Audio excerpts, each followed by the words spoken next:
Yo, what's up guys, it's NLW Figs here, back again with another video. Today, we're going to be ranking Elite 91 from best to worst, in my opinion. Now, this is one of the better sets that they've put out. The fact that I've bought all of them shows you how much I think about this set. I'm going to go through and review each one individually and tell you my thoughts on each figure. But before I do, make sure you like the video if you enjoy it and subscribe to NLW Figs for more wrestling figure content. But without further ado, let's get into it. Okay, so starting with the one that I'm ranking last, not necessarily like least favourite figure ever, you know, it's just maybe a couple of things are a little bit of an issue with this Austin Theory, for height for instance, you know, and the head is also quite big on it, although I will say I do like the attire. I like having an Austin Theory in my collection, you know, he's this young up-and-comer, and it's good to have him in figure form, especially, you know, he's getting a bit of a push on Raw at the moment. But yeah, just a couple weird things about this figure is the head is a bit too big, and also the height is a bit of an issue. Like,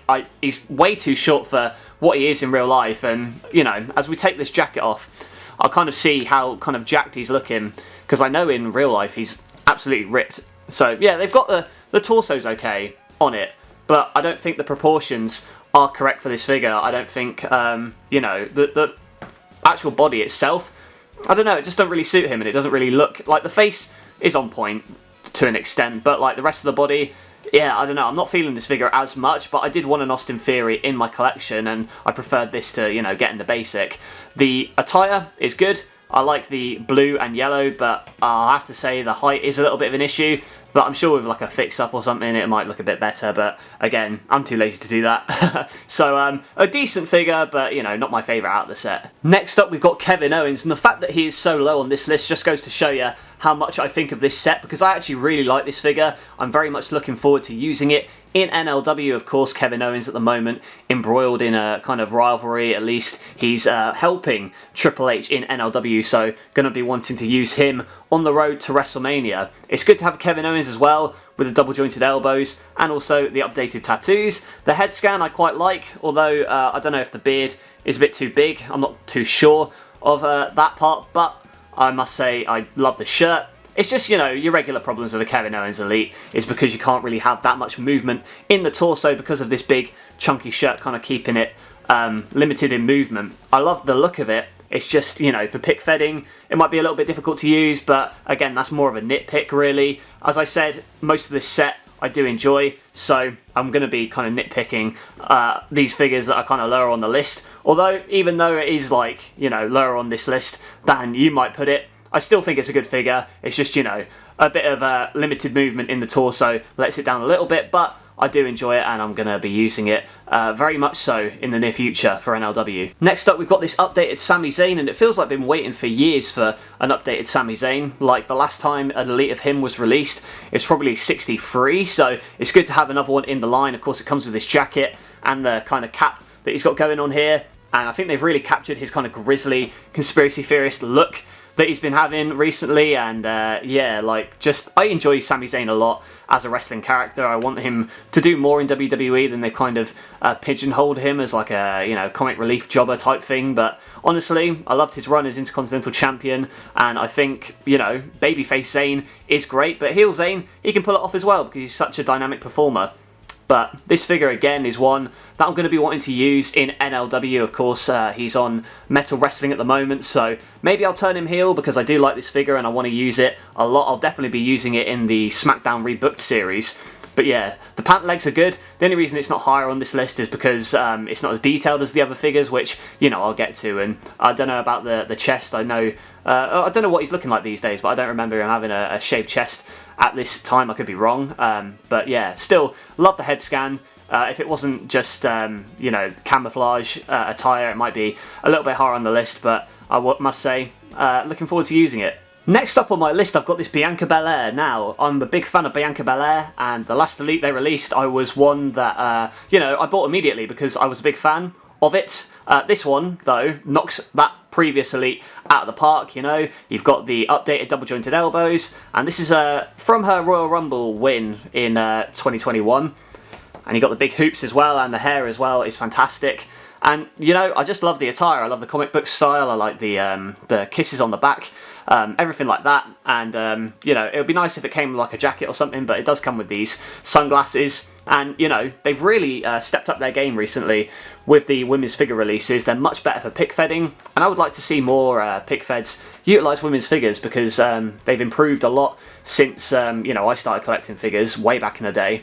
And it's good to see, and yeah, this one as well, a lot more sturdy than that last Bianca Belair release, which was like, what, Elite 81? So yeah, hoping they release more Bianca Belairs in the future, because I'm a big fan of this one, and I'm a big fan of hers, and, you know, maybe we'll add her to NLW at some point in the future. Would be a great addition to the women's division. Next up, second place goes to this Hulk Hogan figure. Now, no matter what you think of the guy himself, you got to admit this figure is pretty cool, like the feather boa and everything. It comes with like all the little bits and pieces. So you got the feather boa, the bandana, and also the shirt, which kind of rips off. It's a little bit annoying how it doesn't kind of connect, so you kind of have to push it together like that, but it does fit quite well, and of course the Hollywood weight belt.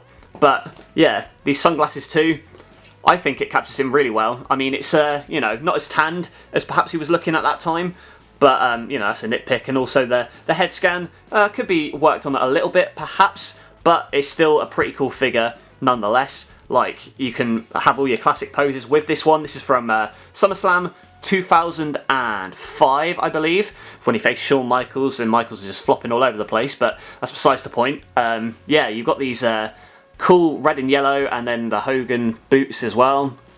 This is more akin to like an Ultimate Elite as well, the way it moves and the kind of way it handles. Torso, I don't know if that's the right choice for Hogan. It maybe looks a little bit small on him because he is obviously shredded, and yeah, maybe the top half of him looks a little bit small compared to what he might have been looking at the time. Maybe not have got that completely right, but I do like the feather boa accessories and the way they kind of sit on the figure itself. Will I use it for NLW? Probably not, but I will use it in NLW 24/7 if someone were to request a match, or if I was doing like a classic segment. But yeah, because I was buying the whole set, I wanted to buy this one as well. But yeah, I honestly, cool figure to display. Just maybe could have used a better kind of torso pick.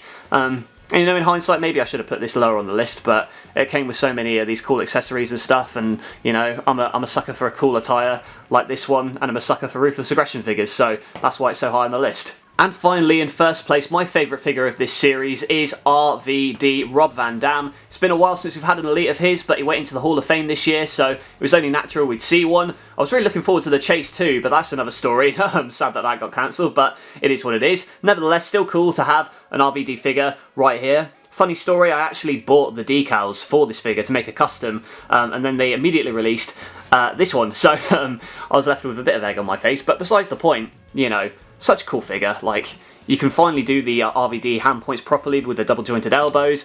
There's so much like creativity that you can use with like posing and stuff. Like, can really get up there with his 5-star frog splash. And there's so many possibilities with this figure. I really want to add RVD back to NLW just because of this figure alone. The tiger stripes for the invasion. And again, I'm a sucker for these Ruthless Aggression figures. So I think he wore this attire actually at King of the Ring 2002 as well. So yeah, more Ruthless Aggression please. Love this RVD, love the head scan, love everything about it, the posability, everything. Just, oh man, more RVD figures in my collection please. Would love to make more customs and stuff like that. So yeah, bring it on. This is the best figure by far. So upon some further reflection, I've actually changed the order a little bit. Most of it's the same. So we've got Austin Theory in last place just because of the height issue. We've got Kevin Owens just because of the torso thing not being you know, as flexible as you'd like, but it's still a really cool figure looks wise. Sami Zayn as well, good to have him in figure form. Hogan, you know, there's just a little bit of an issue with the kind of look of his torso and stuff. I don't think it really kind of captures what he looked like at the time, so that's why I put him a little bit further back in the list. Bianca Belair, solid figure from her, her best one yet. Looking forward to adding her to the women's division in the near future, and look about, you know, what can you say? RVD, best figure in the line, best figure that I've seen so far this year. I mean, I know it's not saying much, but I'm looking forward to seeing more releases of RVD hopefully in the future with a bunch of different colours and attires. But what do you think of my rankings of this Elite series? Let me know in the comments below. Do you own any of these figures? Let me know as well what you think of the video by liking it and subscribing to NLW Figs for more wrestling figure content.